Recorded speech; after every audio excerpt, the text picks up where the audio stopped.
Hi everyone, good morning there in India and good evening Costa Rica.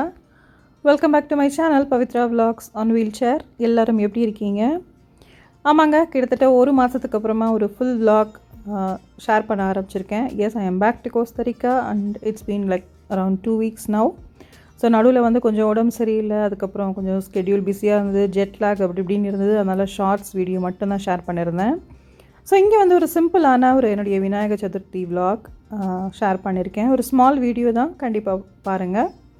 And before getting in to the video, மறக்காமல் என் சேனலுக்கு subscribe பண்ணிவிடுங்க, உங்கள் friends and family members கூட share பண்ணிவிடுங்க. And இனிமேல் வந்து ரெகுலராக வந்து எவ்ரி வீக் விலாக்ஸ் இங்கேருந்து வரும், மறக்காமல் அதையும் வாட்ச் பண்ணுங்கள். ஸோ இன்றைக்கி விநாயகர் சதுர்த்தியில் சிம்பிளாக ஈஸியான ரெசிபீஸ் கம்மியான டைமில் எப்படி செய்கிறது அப்படின்னு பார்க்கலாம். நான் ஷேர் பண்ணுறது மோஸ்ட்லி பார்த்திங்கன்னா அப்படி தான் இருக்கும், ஈஸியாக இருக்கும். அண்ட் கம்மி டைமில் வந்து எப்படி நம்மளால் வந்து ப்ரிப்பேர் பண்ண முடியும் அப்படிங்கிறதையும் தான் நான் மெயினாக ஃபோக்கஸ் பண்ணியிருப்பேன். ஸோ ஃபஸ்ட் வந்து பார்த்திங்கன்னா ஸ்ரீகிருஷ்ணாவுடைய ரெடிமேட் வடை மிக்ஸ் யூஸ் பண்ணி தான் வடை பண்ணலாம் அப்படின்னு டிசைட் பண்ணேங்க. இது நான் இப்போ இந்தியாவிலேருந்து வரும்போது எடுத்துகிட்டு வந்த ஒரு பேக்கெட், அதனால் சரி அதை யூஸ் பண்ணிக்கலாம் அப்படின்னு. ப்ளஸ் கொஞ்சம் டயர்டாகவும் இருந்தது. ஸோ என்னெல்லாம் முடியுமோ சிம்பிளாக அதை ப்ரிப்பேர் பண்ணலாம் அப்படின்னு நினச்சேன்.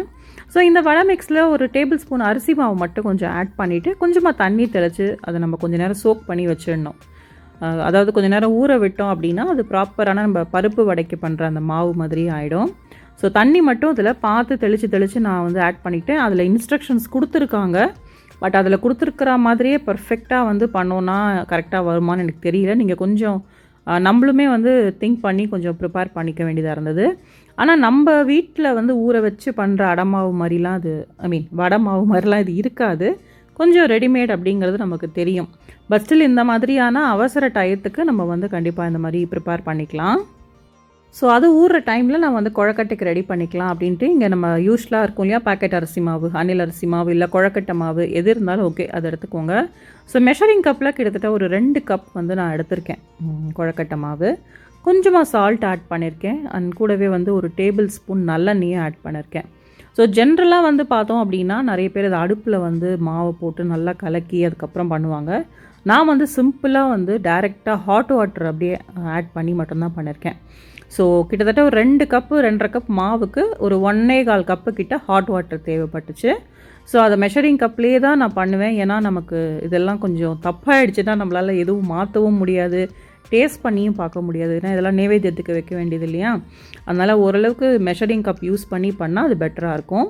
ஸோ இதை கொஞ்சம் நேரம் அப்படியே செட் ஆகட்டும், ஊறட்டும். இதையும் நான் வந்து மூடி வச்சுட்டேன். ஹாட்டாக தண்ணி விட்டணும், அதுதான் வந்து அந்த குழக்கட்டை மாவு நல்லா சாஃப்டாக வரும். நெக்ஸ்ட்டு வந்து பார்த்திங்கன்னா அதுக்கான பூரணம் ரெடி பண்ணலாம் அப்படின்னு. ஸோ இங்கே வந்து பாரிஸ் பவுடர் சுகர் இருந்தது, அதுவும் இதெல்லாம் இந்தியாவிலேருந்து இப்போ நான் எடுத்துகிட்டு வந்து அது எல்லாத்தையுமே யூஸ் பண்ணிகிட்ருக்கேன். ஸோ இங்கே வந்து ஒரு 1.5 cup jaggery, powder jaggery add பண்ணியிருக்கேன். அது கூடவே வந்து பார்த்திங்கன்னா ஒரு 2-2.5 கப்பு வரைக்கும் தேங்காய் ஆட் பண்ணலாம். அது வந்து ஸ்வீட் வந்து அவங்கவுங்களுடைய டேஸ்ட்டை பொறுத்து இருக்குது. இப்போ அணுலாம் கொஞ்சம் நல்லா ஸ்வீட்டாக கேட்பா, அதனால் அவளுக்கு நான் வந்து இப்போ 2 கப்பு தேங்காய் எடுத்தோம் அப்படின்னா நான் கிட்டத்தட்ட ஒரு 1.25 கப்பு கிட்ட வந்து இந்த மாதிரி பவுடர் ஜாகரி எடுத்திருக்கேன். கொஞ்சமாக தண்ணி ஆட் பண்ணி அந்த ஜாகரி கொதிக்கும்போது நல்லா அந்த மாதிரி பபுள்ஸ் வரும்போது தேங்காயும் ஆட் பண்ணியிருக்கேன். ஸோ தேங்காயும் வந்து எவ்வளோ ஸ்வீட்டாக இருக்குது அதெல்லாம் வந்து நம்ம பார்த்து அந்த பூரணத்தை வந்து ப்ரிப்பேர் பண்ணிக்கணும். ஸோ இந்த மாதிரி கலரிட்டே இருக்கணும். இது ஒன்றும் கம்பி பதம் அதெல்லாம் நான் யூஸ்வலாக பண்ண மாட்டேங்க. இந்த மாதிரி ஓரளவுக்கு திக்காக வரும்போதே வந்து இந்த மாதிரி கலரி கொடுத்துக்கிட்டே இருந்தேன் அப்படின்னா எனக்கு வந்து கரெக்டாக வந்துடும்.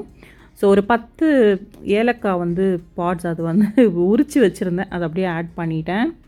அண்டு சில பேர் வந்து பார்த்திங்கன்னா வேர்க்கடலை பொடி சேர்ப்பாங்க. நான் வந்து இங்கே பொட்டுக்கடலை பொடி சேர்த்துருக்கேன். எங்களுக்கு வேர்க்கடலை இங்கே சேர்த்தா அவ்வளோவா சாப்பிட மாட்டாங்க. அதனால் பொட்டுக்கடலையை வந்து நல்லா ஒரு 2 டேபிள் ஸ்பூன் எடுத்து இந்த மாதிரி பவுடர் பண்ணி இந்த தேங்காயோடு ஆட் பண்ணோன்னா நம்ம கரெக்டான கன்சிஸ்டன்சிக்கு உள்ள பூரணம் வைக்கிறதுக்கான ஸ்டஃபிங் வந்து நமக்கு பர்ஃபெக்டாக ரெடி ஆகிடும். ஸோ இறக்கிறதுக்கு முன்னாடி ஒரு டேபிள் ஸ்பூன் எள்ளு ஆட் பண்ணியிருக்கேன். யூஸ்வலாக வந்து பிள்ளையாரோட இதுக்கெலாம் எள்ளு ஆட் பண்ணுவாங்க இல்லையா, அதனால் ஒரு டேபிள் ஸ்பூன் எள்ளு ஆட் பண்ணேன். அண்ட் அடுப்பை ஆஃப் பண்ணிவிட்டு ஒரே ஒரு டேபிள் ஸ்பூன் நெய் ஆட் பண்ணியிருக்கேன். நல்லா ஒரு வாசனையாகவும் அந்த பூரணத்துக்கான பைண்டிங்க்கும் வந்து நெய் நல்லா ஹெல்ப் பண்ணும். ஸோ இதுவும் ரெடி. இதுக்கப்புறம் எப்படி நம்ம குழக்கட்டை குயிக்காக பண்ணுறது அப்படிங்கிறத இப்போ பார்க்கலாம். ப்ளஸ் இது வந்து உங்களுக்கு நல்லா ஆறணும், அப்போ தான் வந்து நல்லா நமக்கு பூரணத்தை உருட்டி அதுக்குள்ளே ஸ்டஃப் பண்ணுறதுக்கும் ஈஸியாக இருக்கும்.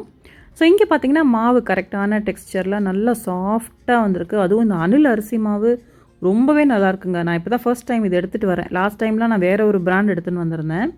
ரொம்ப சாஃப்ட்டு, என்னால் வந்து அதை மடிக்கவே முடியல, அவ்வளோ சாஃப்டாக இருந்தது கொழக்கட்டை. ஸோ அதுக்கப்புறம் நான் ஒரு 2 பண்ணதுக்கப்புறம் ஒரு ட்ரிக் கற்றுக்கிட்டேன். என்னென்னா கொஞ்சம் பெருசாக பண்ணோம் அப்படின்னா நல்லா வருதுன்னு.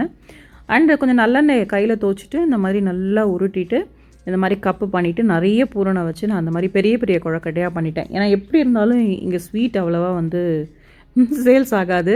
ஸோ வந்து கார கொழக்கட்டை தான் நிறைய போகும். அதனால் ஒரு சாஸ்திரத்துக்கு பிள்ளையாருக்கு வைக்கணும், எல்லாேருக்கும் ஒன்று ஒன்று வேணும் அப்படிங்கிறதுக்காக ஸ்வீட் கொழக்கட்டை நான் அந்த மாதிரி பண்ணேன்.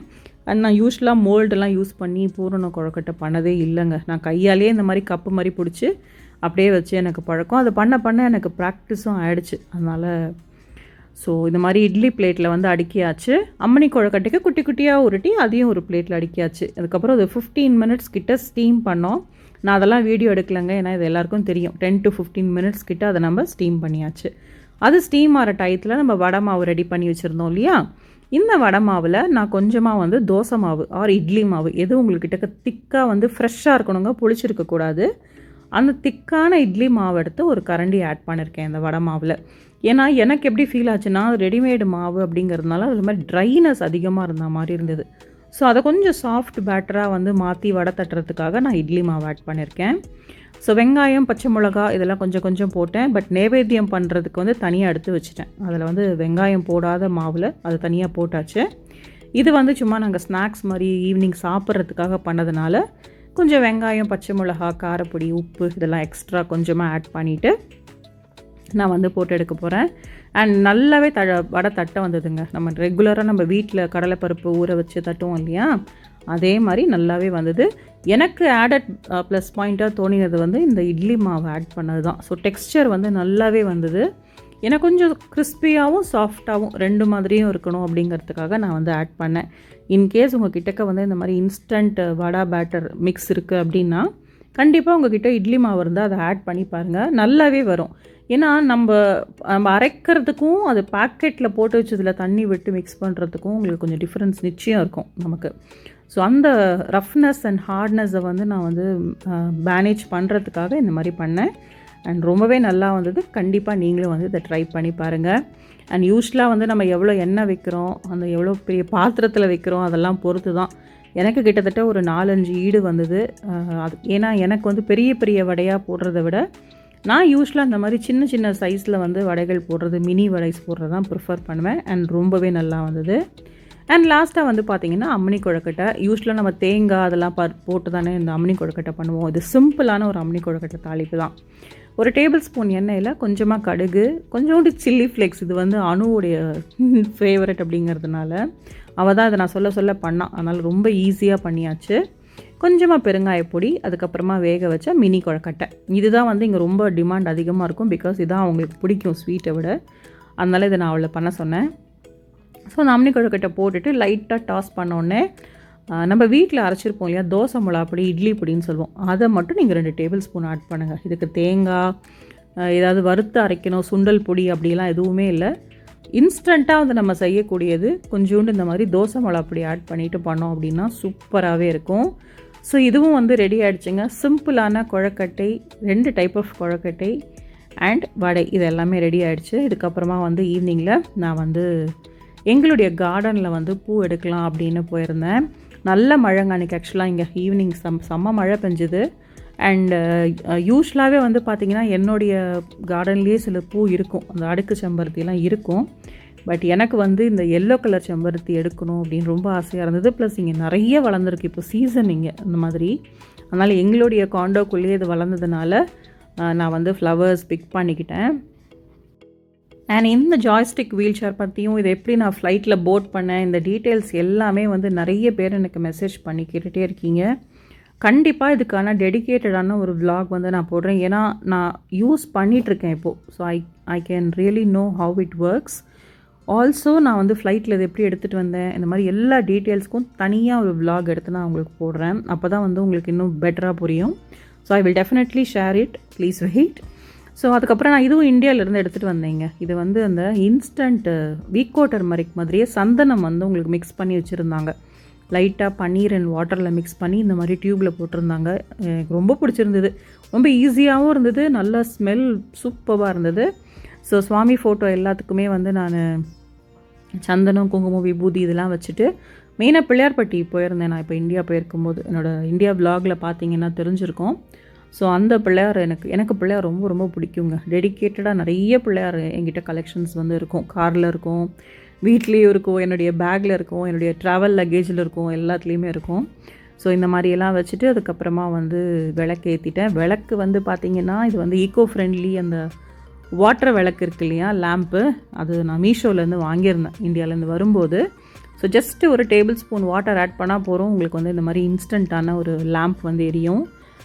எனக்கு கொஞ்சம் கம்ஃபர்டபுளாக இருக்குது, ஈக்கோ ஃப்ரெண்ட்லி, நான் ரொம்ப தேய்க்க வேண்டாம் எஃபர்ட் போட்டு, அந்த ரீசனுக்காக இதை நான் வாங்கிட்டு வந்தேன். இது ரொம்ப சீப்பாகவும் இருந்ததுங்க. ஒரு 12 லேம்ப்பு கிட்டத்தட்ட பார்த்திங்கன்னா லெஸ் தேன் 200 ருபீஸ்க்கு மீஷோவில் வாங்கியிருந்தேன். It was really good and எனக்கு கொஞ்சம் கம்ஃபர்டபுளாகவும் இருக்கிறதுனால அதை நான் யூஸ் பண்ணிக்கிட்டேன். பட் உங்களுக்கு எண்ணெய் விட்டு விளக்கேற்றி எல்லாம் செய்ய முடியும் அப்படின்னா please go ahead and do. So நைவேத்தியம் பண்ணியாச்சுங்க. சிம்பிளான நைவேத்தியம் வச்ச பிரசாதம், அதுக்கப்புறம் கொஞ்சம் பழங்கள் எல்லாம் வச்சு பூஜை பண்ணியாச்சு.